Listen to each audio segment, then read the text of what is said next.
Helmand Province, Afghanistan, 2 a.m. A Taliban commander grabs his radio with shaking hands. His voice cracks as he sends an urgent message to his fighters. The ghosts are coming. If you want to live, retreat now. These weren't American Marines. They weren't Delta Force or Navy SEALs. They were Afghan Commandos, the most elite fighters in the Afghan National Army. And for 20 years, the Taliban feared them more than any other force in the war. This is their story, and it ends in betrayal. November 2019. A small village in northern Helmand has become a Taliban stronghold. Intelligence reports indicate a high-value target. A commander responsible for multiple IED attacks is hiding there with 30 fighters. The job goes to the 7th Special Operations Kondak, part of the Afghan National Army Commandos. 40 operators load into American Chinook helicopters at Kandahar airfield. At 1:47 a.m., they insert 2 kilometers from the target. No lights, no noise. They move through the darkness like shadows. The Taliban sentries never see them coming. By 2:15 a.m., the commandos have surrounded the compound. They breach simultaneously from 3 points. Flashbangs explode. Suppressed gunfire echoes through the night. 20 minutes later, it's over. The HVT is dead. 12 Taliban fighters eliminated. 0 commando casualties. The remaining insurgents fled into the desert. One Taliban survivor would later tell interrogators, "We thought we were safe at night. The Americans don't fight well in the dark without their technology. But these Afghans, they hunt like wolves." But what created these warriors? What made them so different from the regular Afghan army that collapsed without a fight? The answer lies in a selection process so brutal that 80% of candidates quit before graduating. Camp Commando, Kabul. This is where legends are forged or broken. The Afghan Commando selection process was designed by US Army Special Forces in 2007. It was modeled after the 75th Ranger Regiment's training, but adapted for Afghan warriors. The requirements were simple on paper. Run 2 miles in under 16 minutes. Complete 40 push-ups, 40 sit-ups. Swim 50 meters in full uniform. But that was just to apply. The real selection lasted 10 weeks. Candidates endured 20-hour marches through the mountains carrying 80-pound rucks, hand-to-hand combat training against multiple opponents, live-fire exercises where failure meant injury or death, and sleep deprivation that pushed men to hallucinate. And the instructors, American Green Berets and the best Afghan NCOs, showed no mercy. A U.S. Special Forces captain who trained them told Stars and Stripes, "We didn't want soldiers, we wanted predators, men who could outfight, outthink, and outlast the Taliban on their own turf." Of every 100 men who entered selection, only 15 to 20 graduated. But those who made it earned the right to wear the commando patch, a winged sword over a map of Afghanistan. And more importantly, they earned something the regular Afghan army never had: pride. But training alone didn't make them the Taliban's worst nightmare. They had a weapon that insurgents couldn't counter, a weapon that turned night into their hunting ground. And it terrified the enemy: night vision goggles. While regular Afghan army units fought during the day and hid at night, the commandos owned the darkness. Equipped with American ANPVS-14 night vision devices, the commandos could see the Taliban while remaining invisible. They moved silently through villages, appearing behind enemy lines like ghosts. Taliban fighters called them jinn, supernatural spirits from Islamic folklore. But it wasn't just the technology, it was how they used it. American Special Forces taught them movement to contact, the art of aggressive patrolling. While U.S. forces often relied on overwhelming firepower and air support, the commandos were trained to close with the enemy fast and finish fights with rifles and grenades. They also had a psychological advantage the Americans never could.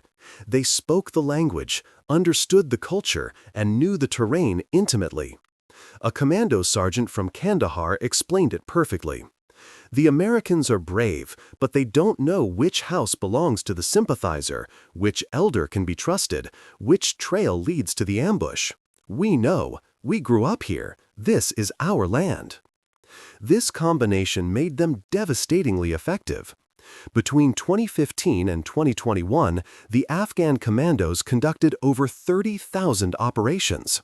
They killed an estimated 15,000 Taliban fighters and captured thousands more. They represented only 7% of the Afghan security forces, but conducted 70 to 80% of all offensive operations. The Taliban learned to avoid them at all costs. Intercepted radio communications show insurgent commanders ordering retreats whenever commandos were spotted in an area. Some Taliban units would rather surrender to Americans than face the commandos. But there was something else that made these warriors special, something beyond tactics and training. It was a partnership forged in blood with the most elite American units, and together they became unstoppable. The relationship between Afghan commandos and U.S. Special Forces was unlike anything else in the war. While regular Afghan Army units were partnered with conventional American troops in what was often a frustrating experience, the commandos worked side by side with Green Berets, Rangers, and SEAL teams. They lived together, ate together, and bled together.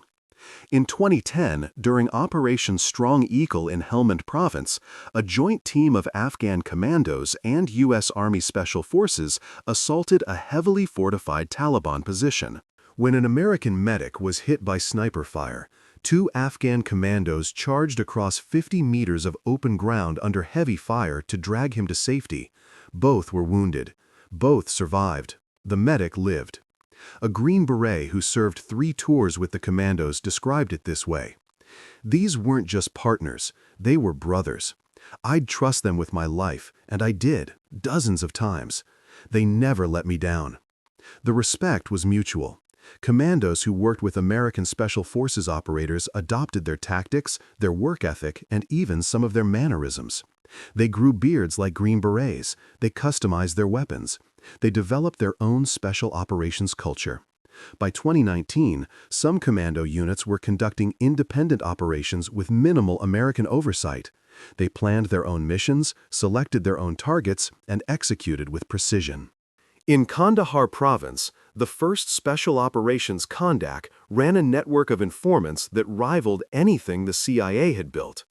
They conducted raids 4 to 5 times per week, systematically dismantling Taliban command structures.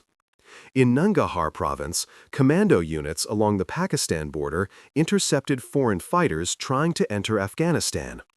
Between 2018 and 2020, they killed over 200 Pakistani and Arab jihadists before they could reach their targets. The Taliban's own documents, captured in raids, revealed their fear. One directive from 2017 ordered insurgent commanders to avoid engagement with commando forces unless absolutely necessary, and to prioritize survival over holding ground when ghosts are present. But in February 2020, everything changed. The Americans signed a deal with the Taliban, and the commandos, the warriors who had fought harder than anyone, were never consulted. The betrayal had begun. The Doha Agreement, signed on February 29, 2020, was supposed to bring peace to Afghanistan. Instead, it was a death sentence for the commandos. The deal required the U.S. to withdraw all forces by May 2021. In exchange, the Taliban promised not to attack Americans. But there was no protection for the Afghan forces, especially not for the commandos who had killed so many Taliban fighters. The insurgents knew exactly what this meant: open season. As American forces began pulling out, the commandos found themselves stretched impossibly thin. They were deployed to crisis after crisis as the regular Afghan army collapsed across the country. In Helmand, a single commando battalion was responsible for defending 3 provinces. They ran operations every single night, desperately trying to hold back the Taliban tide. Casualties mounted, supplies ran low, ammunition ran out. US air support, the lifeline that had saved them countless times, began to disappear. Overhead drones went dark. Close air support became rare, then non-existent. A commando officer in Kandahar sent a desperate message to his American advisors in June 2021.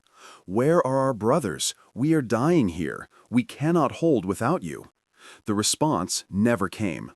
By August 2021, the commandos were fighting a losing battle on every front. Units that had once conducted precision raids were now trapped in defensive positions, surrounded and outnumbered. In Herat, 300 commandos held the city's airport for 48 hours against 2,000 Taliban fighters. They ran out of ammunition and were forced to fix bayonets. When they finally surrendered, only 89 were still alive. In Lashkar Gah, the capital of Helmand province, commandos made their last stand at the governor's compound. They fought for 3 days without resupply. When the Taliban overran their position, they executed the wounded.